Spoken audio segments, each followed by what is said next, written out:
We've got another one here. This is a request from a viewer. So I hope I'm going to be honest about the review.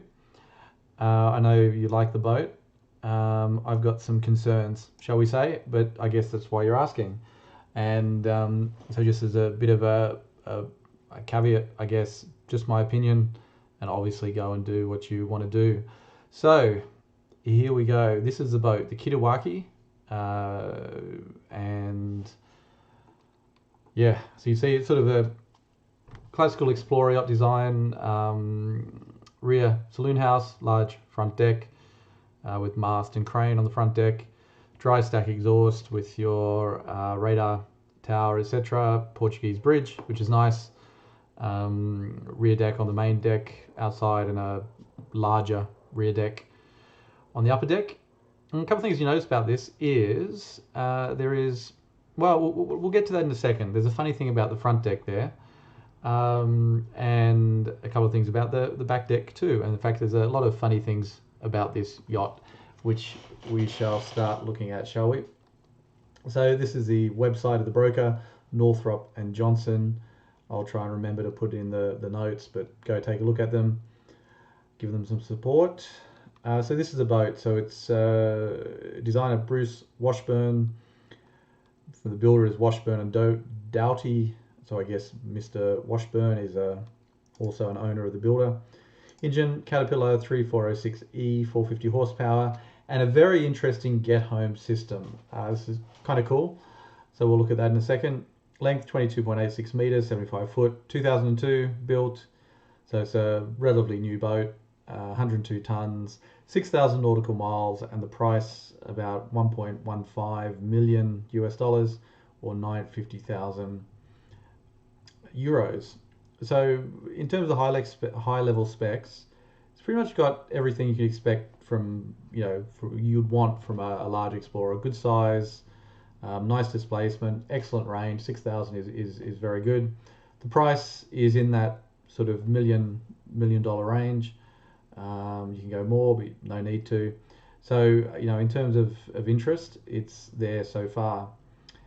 So I want to take you through some of the, shall I call it, interesting inverted commas features up front. So this is a shot of the front deck. One thing you can notice is that it's got stanchions here, whereas a lot of the other decks or front decks I've seen and reviewed and like, you've actually got the, oh god, I always forget the terms. Basically this railing is a lot higher, right? So you're not there with stanchions, you're actually there behind steel. And that gives you a lot of advantages for a lot of reasons. So you can put stuff on the front deck, not worry it gets washed away in front seas, because your boat hull is taking the impact of the waves, and the water will come over the top and splash, but you shouldn't get the full force of a wave breaking on the front deck, washing everything away. That's one thing. Then also, crew safety. There are times where you may have to go forward for different reasons, and the front of the boat moves up and down quite a bit. So there at least for me, I get the feeling that it's quite exposed. And then these hatches here, I can't tell. I'll assume that they're good quality, but you just have the perspex or whatever material that is with the sun. Again, if you're using this offshore in rough conditions, you may want steel on top of those, as we've seen on some of the other yachts we've seen. So not so happy about this front deck, shall we say. Not my first choice. And the other thing you see is this grey paint. It's pretty lackluster. It looks like a fishing boat, not a comfortable Explorer. So the next bit to take a look at is, this is your laundry room. Now tell me what's wrong with this picture. You've got a workbench there with all your tools, and you've got like wrenches and different things under there, and I don't know what this is, paint, grease, etc. Around, you've got a strainer here, a funnel, and there's your laundry. So you got a freezer there too. So what do you reckon the chances are of getting greasy laundry in this room? So it's a pretty good workspace. If it was a workshop, it'd be a great workshop. You got plenty of light, plenty of height, everything. It was a laundry, you got plenty of space to fold the clothes, etc.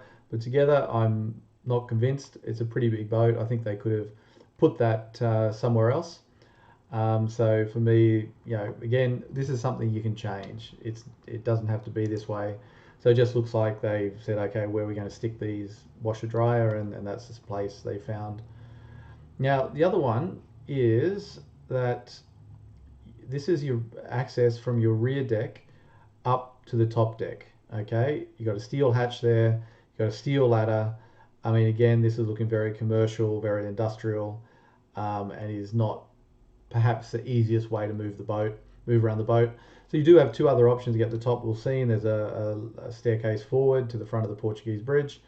Okay, fine, whether you'd use that, it was a bit rough, you may not want to use that, or you need to go through the saloon or through the side doors and through the internal staircase to the top. And then these power outlets, everything, it's just doesn't look nice. So if you're going to go around the world, aesthetics are important. I think to some degree you need a good boat, don't get me wrong, but you got to have a nice interior and a good hull, and I'm not sure this is doing it for me. So the next one, and this one, look, I'm a bit cautious. Number one priority for me is safety. I'm not convinced about this setup. So you have this waterproof door here, so you can see the levers and everything, lock it down. A lot of glass in that door. Now depending what it is, it's probably okay again, but I think they, maybe a bit too much, especially when this is just a, it's not a leisure area. It's not like you're hanging out in this area. So I'm not sure why you need the light there. Now going forward down, that's where your greasy laundry room is, and you've got a big neon lights above, not neon, fluorescent lights above you. So it's not like you're relying on the natural lighting for this area. So I'm not sure why you would have a potential weak point in exposed position of the boat. I mean, you get a dumper over the back, wash the back deck. You don't want one of these windows coming out, right? Maybe not happen, but again, think of another scenario where this was just a steel door. You're gonna have a lot less chances of water leakage. So, oh, geez, I haven't done it. Let me just change views, and I want to show you what would happen if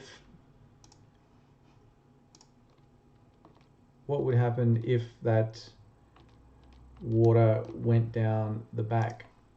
So here we are in the walkthrough. So we're in the same position. We'll go in, we'll go down to the greasy laundry, and then this is the entrance to your engine room, right? Pretty big engine room. That's nice. But look here, you have nothing. If you did get water in there, no, you'd want a lip or something there. I don't know, maybe half a foot high even, to stop water rushing into your engine room. So at the moment, if you had an open door and you did have a break there, water is just, you're inviting water to rush down your engine room. And then if we look at this door on the engine room, it's not even a watertight door. It's just maybe fireproof if you're lucky. It's a door on hinges. Again, something you may find in a factory, but I wouldn't expect that on a boat. You need a waterproof engine room as much as possible. They put a waterproof door on the outside of the boat. Why not put it on the inside as well? So, even if this was closed, I would expect that you'd probably get some water in there. Now you're going to have your bilge and everything. You're probably not going to flood immediately.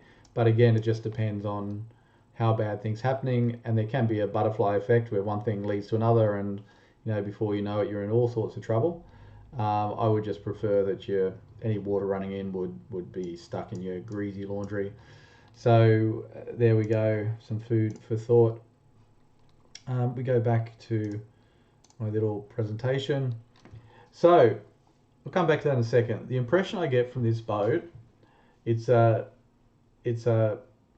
well, let's come to that in a second. Let's do a little bit of a walkthrough. I apologize for leading you on a bit.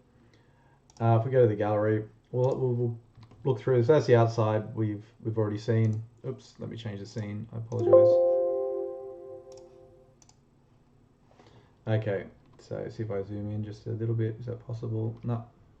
It's just give me more cookies. Okay, didn't like that. Right. Okay, there we go. So this is your Helm, and what do you notice?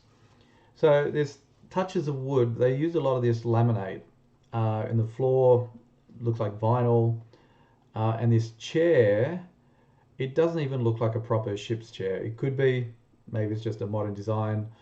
You got some movement back and forth. They've got it on rails, but you don't have any backrest, headrest. You know, a good chair will have a lot of adjustments. There's no footstool, footrest for it. So not the best chair. Again, you could change that. That's not a big job.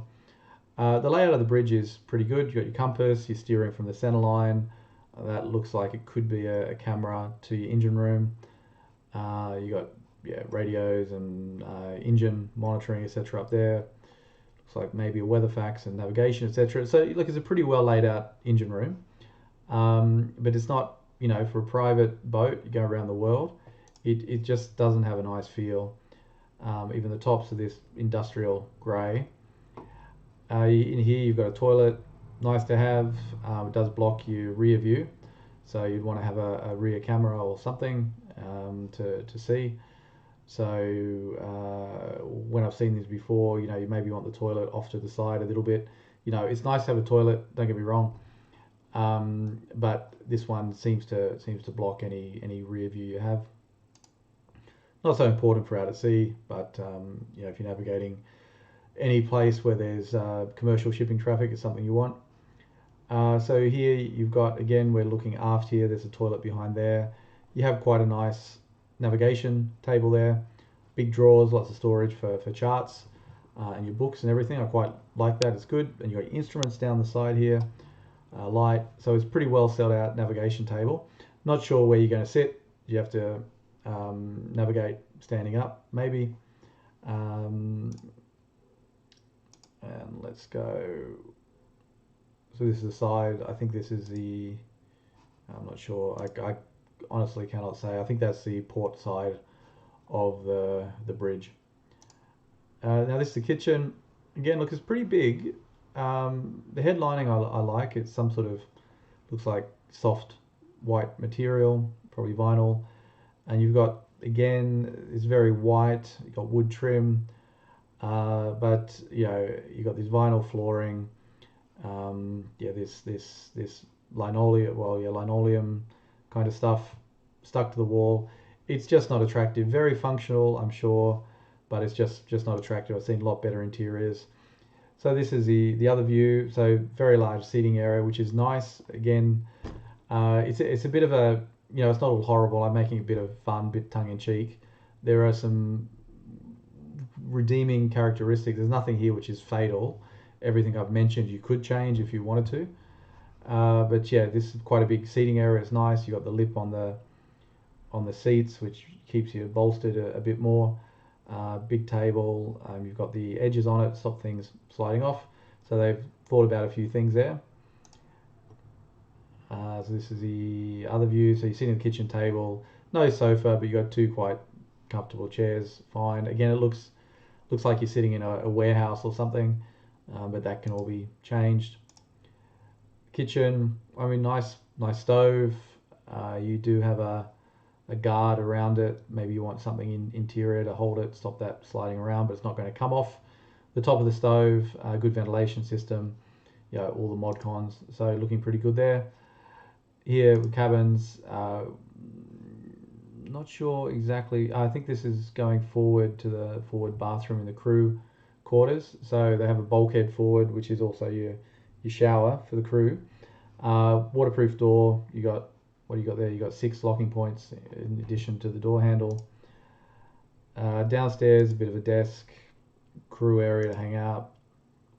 Gangway into the crew area and a double cabin. Now I think from what I can see, this is the master bedroom of the yacht. Look, is that a place you really want to spend a lot of time? I'm not convinced, and they didn't even really put on any nice linen for the photos. You got some natural light coming in from above, but I think that's, you're just under the forward deck there, so you know that's the one you may want some storm covers on. The bathroom, shower, find some more of the Helm, and then we're on the rear deck. So look, these very industrial sized bollards here. It's just not a pretty yacht, shall we say. And even this wood, I'm not sure what this wood is. It looks like pine. It's from the Portuguese deck. It's nice. You can steer from outside, which is good. Good view. And forward here, I'm not sure what this equipment is. It's either to operate the, surely not to operate the anchor. Who knows? Who knows what that is? If you know, tell me. Okay, extra anchor locked down on the front deck. That's not going anywhere. Yeah, you've got all this space. You know, you would like to see a cradle for a tender or something, and then you've got your fueling system there, which I guess that's where you fill up. It's all exposed, just not pretty. You could at least, if you want to put it there, there's a cover. You've got the staircase upstairs. Hopefully there's a door which shuts, otherwise you kind of lose the point of having that bridge, that Portuguese bridge. Fueling, rear deck, side gangway, the greasy laundry. And you go to the website and see this too. So the engine room is pretty impressive actually. So the Get Home engine is quite interesting. I'm guessing, well, it's hard to tell from these photos because these look pretty horizontal. I'll see if I get a bigger photo. I mean, that's a reasonable size engine. Let's assume, I could be wrong, that that's your main engine. So what they've got a generator off to one side which drives the main propeller. So you've got your genset which will run and keep it going, but if your main engine fails, you can put your genset onto the main propeller and get you home. They reckon you get 5 knots. I think the cruising speed of this is about 8 to 9 knots, so you can limp home at 5 knots, you know, which is good.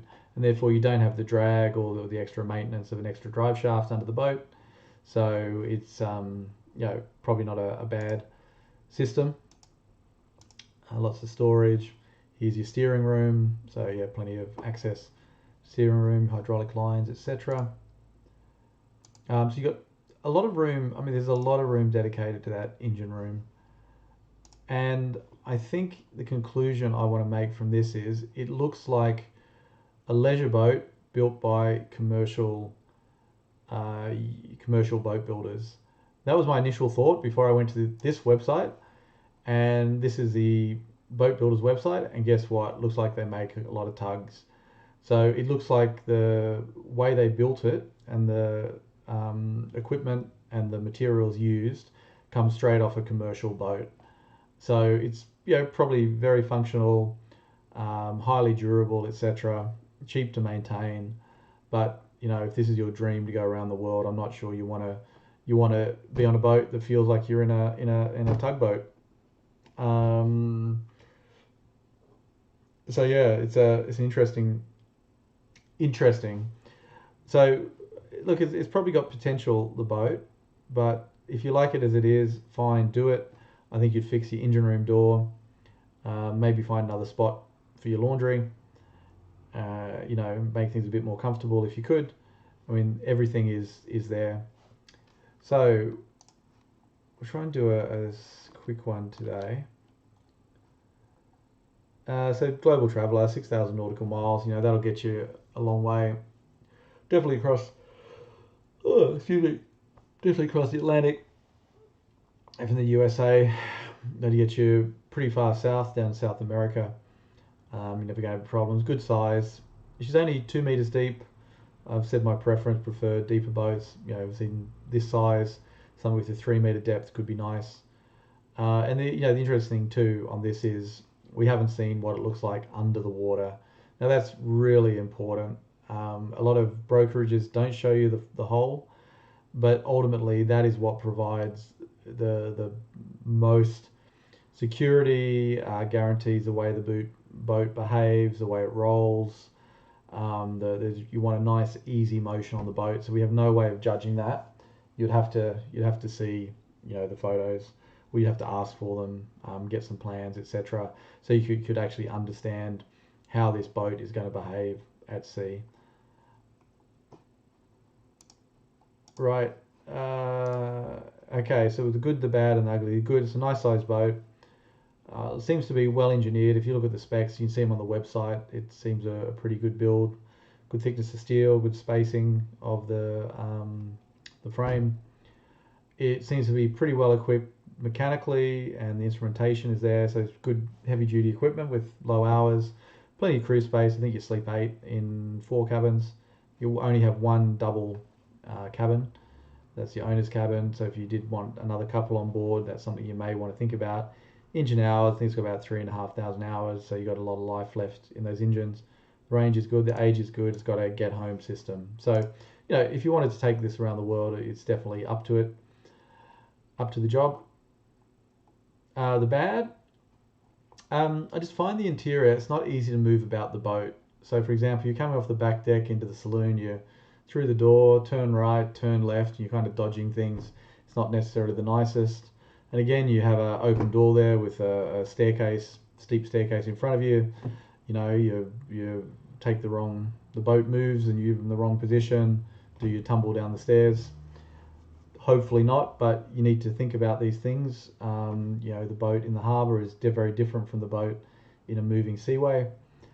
So the rear door and engine can lead to potential flooding. I don't like that at all, but again, that can be pretty easily fixed. The forward deck's not protected, so you could have a lot more storage on deck. I mean, you can put a tender up there, see how you go. Hopefully it's there when you get to the other side. It could be quite dangerous, for the crew, because they fall away. Wave comes over the top. There's really nowhere for them to hide. And the ugly, well, look, the interior's pretty ugly. Like I said, commercial grade, durable, definite advantage. Some advantages to it. I don't think it'll take much to make it nicer. I think if you put some wood on the floors or some carpet, and if you got an interior designer in there, and you wouldn't necessarily have to do a fundamental refit or rip it all out and replace it. I think you could make it livable with probably not too much expense. Would be my guess. So my conclusion for this is, first thing would be I think I would keep looking. That price range, 1 to 1.2 million. There are other boats about, and you would, I think if you bought this boat, it would really be in comparison to what was available at that price range on the market at that time. This would not be my first choice. Would not be my last choice by any stretch, but I think I would be looking for, a boat with similar capabilities, maybe a slightly better layout, more comfortable interior. The other option could be, if you do like the boat, negotiate. I mean, this is potentially not going to be an easy boat to sell. It's a 20-year-old boat, over the $1 million level. Look how long it's been on the market for. The interior is going to turn a lot of people off. But if you can negotiate the price, get it down a few $100,000, I don't know what would those works be less, should be less than $100,000 to put on a door in the engine room, and maybe a bit of teak decking in the areas out the back or the upper rear deck. A bit of interior, that's going to be less than $100,000, I would imagine. So negotiate the price, put it in for some interior upgrades, do a full inspection of all your equipment, maybe replace some electronics. So that's be 10, 15, 20 grand maybe.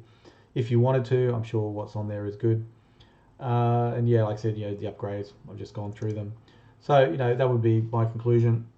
So for me, in terms of my 2 checklist approach, do I love it? I don't hate it. I don't love it. I can see the potential.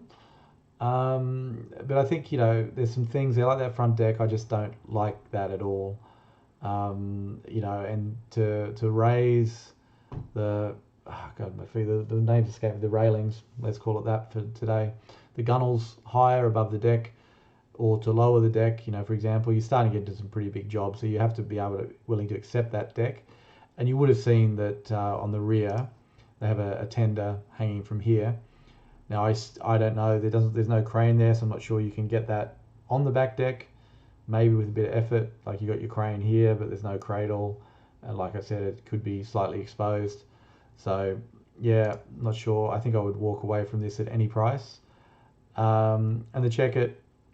I mean, so my heart's not in it, but look, rationally, you could definitely live with the boat. Like built by commercial boat builders, I think she's going to be a reliable, secure, safe boat.